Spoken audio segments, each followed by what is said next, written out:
So it seems that Sega will be cooking up a lot of content when it comes to their IPs outside of Sonic and Sonic as well. And I can't wait to talk about some of this stuff because this is actually some genuinely exciting stuff. Sega's obviously been kind of lacking over the years when it comes to all of their IPs, maybe except the Yakuza franchise and I guess Atlas with Persona. So it's going to be interesting to see Sega trying to cook again, almost like Capcom. Capcom has been back on their wave with releasing a lot of great games recently, reaching 90s in Metacritic scores and just being overall great successes. And has been a very big comeback for Capcom because in the past they kind of were like Sega in a way. Maybe not as bad, but they were pretty down like Sega.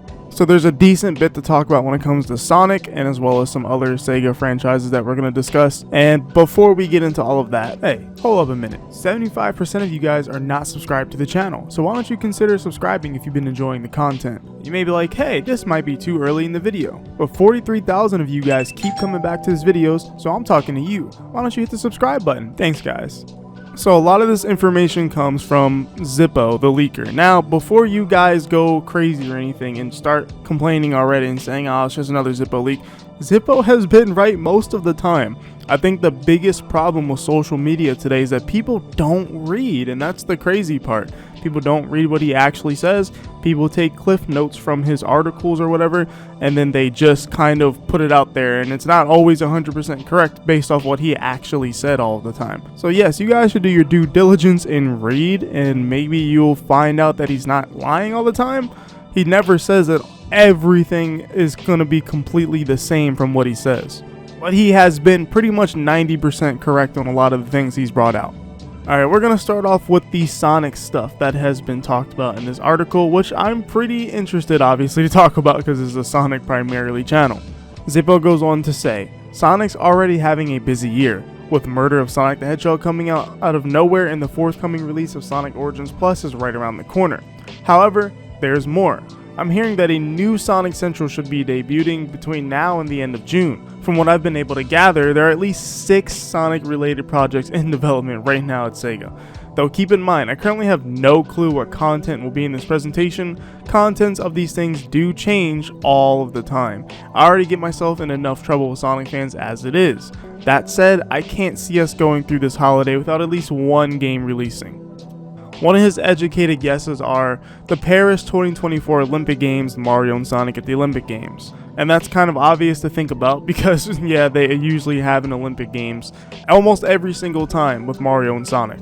And then we also have the Sega Hardlight game, which I actually covered a while back. Sega Hardlight said that they're trying to make some kind of ambitious, huge Sonic story-driven game on mobile, I guess. Or maybe it'll be on more than just mobile, but to me it sounds like Genshin Impact. And I do remember hearing a leak about a Sonic game being kind of like Genshin Impact. So big, ambitious, story-driven, first thing that comes to my mind is a game like Genshin, and I'm not going to be surprised if they do that for Sonic. And then the biggest rumored project, of course, is Sonic 5.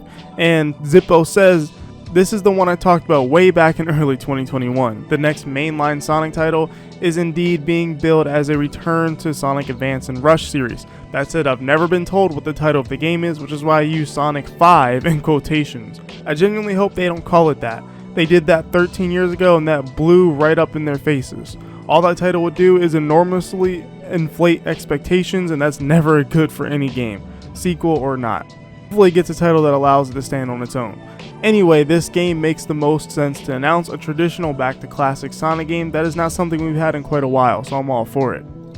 Zippo goes on to confirm that the only thing that he can add to his report is that Amy will indeed join the boys on their next adventure, so that makes 4 characters so far. Hopefully there will be more than that, but that's a discussion from when the game is actually announced. Obviously this is all addition to the upcoming DLC updates for Sonic Frontiers, which I'm sure they'll be talking about soon as well. Regardless of what happens this month, Sega has a lot of excitement in store. I'm looking forward to seeing what the month brings us. And for those of you wondering what the other Sega stuff is, we'll briefly go over it.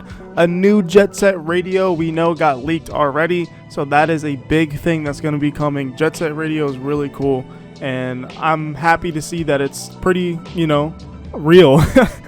But it looks like Otani is involved in the game soundtrack and not the original soundtrack producers. And then of course we have the Persona 3 remake, which also got leaked alongside the Sonic Frontiers beta footage. Both of those things got leaked alongside both of them, so that's pretty exciting. And then there's a new Yakuza game coming, and a new Samada Amigo Party Central game, which is, you know, set for August. We know that one exists. But yeah, it looks like Sonic is really being taken seriously at Sega. I don't think we've ever had this many projects being worked on at once in the recent 10 years, I guess, of the Sonic the Hedgehog franchise. 6 projects is pretty big. We have a 2D game, we have Sonic 5, we have the Hard Light game, Mario and Sonic, and I don't know, it's just kind of crazy to see all of this stuff at once. And there's a Sonic Central coming up, and Zippo didn't even say 6 projects that he knows of. He only knows of 4, it seems. So I'm really interested to see what else is going on here at Sonic. Could it be that they're already starting work on the next new game, and that's going to be the next project? Because obviously I know they're working on the DLC updates, but that doesn't mean they can't work on the next game at the same time. Think of Super Smash Bros. For Wii U. They were working on the DLC while also starting work on Super Smash Bros. Ultimate. As for Sonic the Hedgehog 5, though, it is kind of crazy that this is probably real, and Kishimoto, I think, accidentally said it was real one time on Twitter, so there's just a lot around this leak, I guess. Or it's not, I don't even really want to call it a leak anymore. It don't feel like a leak. It just feels like it's gonna happen because there's been official people talking about it and things leaked about it, and I've even heard about this game like 2 years ago now. So I think that this is definitely coming, and we'll probably hear about it before the end of the year. But it's really interesting that they're going to make Amy playable, and I'm really interested if it's going to be more like Sonic Rush or if it's going to be more like Sonic Advance. I kind of want it to be more like Sonic Advance, but with some new mechanics, of course. I enjoy Sonic Rush, I enjoy boosting through levels and stuff, but I do think the level design of Sonic Advance sometimes can be a little bit better than Sonic Rush. Sonic Rush, don't get me wrong, is really good game, but I think Sonic Advance sometimes can have some cooler level set pieces, I feel like, than Sonic Rush when it comes to more so just using Sonic's abilities. Because when it comes to Sonic Rush, you're more so just boosting forward, and that's not a problem because it's still reaction based, I'd say, kind of like Unleashed. But I do prefer no boost, and I want to see the boost kind of just simmer down a little bit, even in 2D. I just want to see it simmer down. And then we also have playable Amy, which is going to be pretty exciting, and it's cool to see her getting more playable instances where she's going to be playable in Sonic Origins Plus as well, and now this new 2D game. It's cool to see they're not leaving Amy out this time, because I do think it was lame that they would not let Amy be playable in a lot of these games sometimes.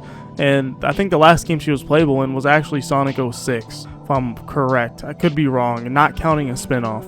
So they just need to just make Sonic characters playable again. If they're going to make Sonic games, develop them in the way where they can be optional. That way you have the best of both worlds, where you can just play as Sonic if you really just only want to play as Sonic, but if you like Sonic's friends as well, as, you know, the journalists like to call them, you can play them as well. But yeah, this stuff is all pretty exciting. I'm pretty excited for Jet Set Radio, Sonic 5, and even to see what this Hard Light game is. This ambitious, story-driven mobile game. I don't know. I want to see Sega have their Capcom resurgence in a way. Capcom is killing it right now. They're killing it. I want to see Sega be like Capcom. I'm trying to see them back on top, especially with Sonic the Hedgehog. If they're back on top with Sonic the Hedgehog, then we're good. We got nothing to worry about. But anyways, those are my thoughts on this 6 projects leak or whatever. If you guys are interested, or you know, think that there's anything cool about this that you have to share, let me know in the comments below, and I'll take my time to read it and respond to you guys. And if you guys enjoyed the video, make sure to hit the like button and subscribe. And like always, I'll see you in the next one. Well, whatever happens, happens.